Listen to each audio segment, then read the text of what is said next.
আর আপনি যত পাপ করেন না কেন মায়ুস হবেন না, মন ছোট করবেন না। আপনার একটা সেজদা, যে সেজদা আপনি চোখের পানি ঢেলে দিয়েছেন আল্লাহর কাছে, যে আল্লাহ আমার ভুলগুলো তুমি মাফ করে দাও, আমার তওবা তুমি কবুল করো, ইনশাআল্লাহ দেখবেন ওই একটা সেজদা যদি কবুল হয়ে যায় আল্লাহ পাক আপনার সব গুনাহ মাফ করে দিবেন ইনশাআল্লাহ। হতাশ হবেন না। শয়তান হতাশ করতে চাইবে মানুষকে, শয়তান মানুষকে হতাশ করতে চাইবে।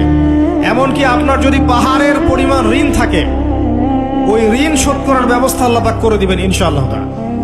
হতাশ হবেন না, নামাজ ছাড়েন না।